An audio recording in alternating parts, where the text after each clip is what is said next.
ہندوستان میں گجرات میں مولانا محمد علی منیار نام ہے، اور وہ کافی عرصے سے اب مدینہ منورہ میں مہاجر ہیں، ہجرت کر چکے ہیں۔ انہوں نے مجھے سنایا کہ آپ کے علاقے میں ایک مولانا صاحب ہے، مولانا مختار الدین صاحب، آپ ان کو جانتے ہیں؟ میں نے کہا میں نہیں جانتا، اس وقت میں نے نام نہیں سنا تھا۔ انہوں نے کہا کہ ان کا تو عجیب واقعہ ہے۔ میں نے کہا کیا واقعہ ہے؟ انہوں نے یہ واقعہ آپ کو اس لیے سناتا ہوں کہ حضرت سے اور حضرت کے خلفاء سے آپ زیادہ سے زیادہ فائدہ اٹھائیں اور ان کی مجلسوں میں زیادہ سے زیادہ بیٹھ جائیں۔ اس کا مقصد یہ نہیں ہے کہ خواہ کسی کی تعریف کی جائے۔ رسول اللہ صلی اللہ علیہ وسلم نے جو یہ فرمایا کہ اعلمہم بالحلال والحرام معاذ بن جبل، صحابہ کرام میں سب سے زیادہ حلال اور حرام کو جاننے والے حضرت معاذ ہے۔ یہ مقصد نہیں کہ خواہ تعریف فرمائے، یہ مقصد تھا کہ لوگ ان سے فائدہ اٹھائیں۔ رسول اللہ صلی اللہ علیہ وسلم نے حضرت زید ابن ثابت کے بارے میں فرمایا افرضہم زید ابن ثابت، سب سے زیادہ میراث کے مسائل میں ماہر حضرت زید ہے۔ یہ مطلب تھا، یہ مقصد تھا کہ لوگ ان سے فائدہ اٹھائیں۔ اقرأہم ابی بن کعب، سب سے بڑے قاری قراءت کے قرآن کریم کی تجوید کے ماہر ابی ابن کعب ہے۔ یہ مقصد تھا کہ لوگ ان سے فائدہ اٹھائیں، اس لیے میں یہ واقعہ بیان کرتا ہوں۔ تو انہوں نے مجھے بتایا کہ مفتی مختار الدین صاحب کسی ملک میں غالباً کویت یا مسقط میں کام کرتے تھے، اور عمرے کے سلسلے میں مکہ مکرمہ مدینہ منورہ آئے تھے، اور حضرت شیخ مولانا زکریا رحمہ اللہ کی ملاقات کا خاص وقت تھا۔ اس میں لوگ لائن میں کھڑے ہوتے تھے اور حضرت کے ساتھ مصافحہ کرتے تھے، اور حضرت نیچے دیکھتے تھے، اوپر دیکھتی بھی نہیں تھے۔ تو فرمایا کہ مختار الدین صاحب جب وہاں سے گزر رہے تھے اور مصافحہ کیا تو حضرت شیخ نے ان کا ہاتھ پکڑا، اور حضرت شیخ نے فرمایا کہ تم کل 10 بجے مجھ سے ملنے کے لیے آ جاؤ۔ لوگ حیران کہ یہ کیا ہو رہا ہے۔ دوسرے دن تقریباً 10 بجے یا جو ٹائم بتلایا تھا، اس وقت مولانا مختار الدین صاحب پہنچے، اور جو خدام حضرات ہیں، خادم حضرات، ان سے کہا کہ مولانا شیخ نے مجھے بلایا ہے۔ انہوں نے کہا یہ تو ملاقات کا وقت نہیں ہے، ملاقات کا وقت نہیں ہے۔ تو مفتی صاحب نے فرمایا کہ حضرت سے آپ پوچھ لیں، دریافت کر دیں، حضرت نے مجھے یاد فرمایا ہے۔ حضرت سے جب فرمایا، پوچھا گیا، تو حضرت شیخ مولانا زکریا میں فرمایا جلدی جلدی بات فرماتے، بھائی جلدی بلاؤ ان کو، جلدی بلاؤ ان کو، جلدی بلاؤ ان کو۔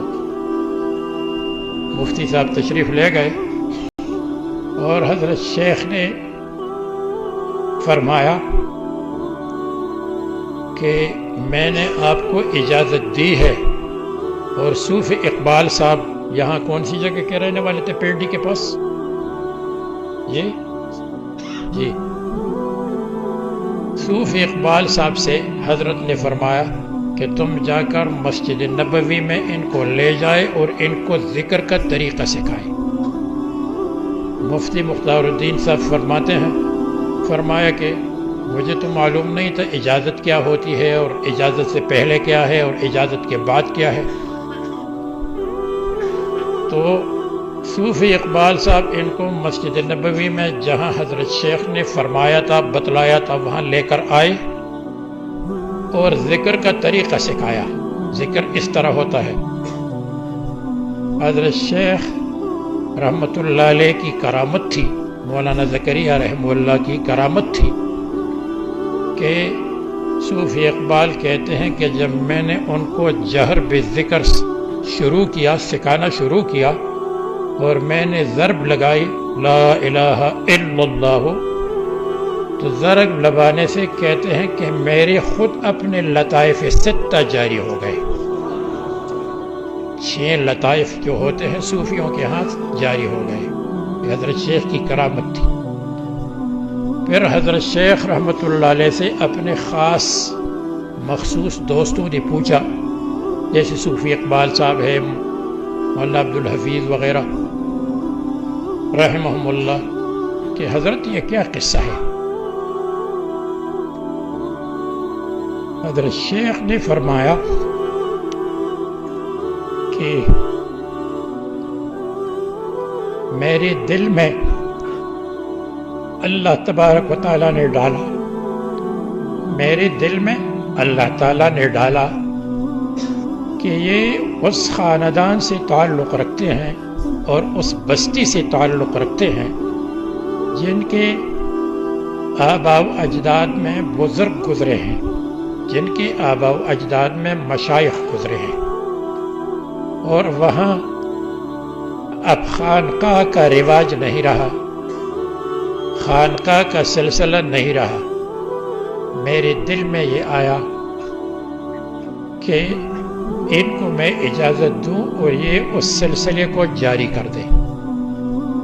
تو اس کے بعد حضرت مفتی صاحب نے وہی ملازمت کا سلسلہ چھوڑا، تشریف لائے، درس نظامی پڑھا، افتاء پڑھا، اور حضرت شیخ کی کرامت ہے کہ کربوغ میں وہ سلسلہ اللہ تبارک و تعالیٰ نے اتنا چلایا کہ آج جو یہاں پشاور کے مضافات میں آپ بیٹھے ہیں، ہزاروں حضرات اور ہزاروں متوسلین اور ہزاروں مریدین اور متعلقین بیٹھے ہیں، تشریف رکھتے ہیں، یہ وہی حضرت شیخ کی کرامت اور ان حضرات کی محنت کا نتیجہ ہے۔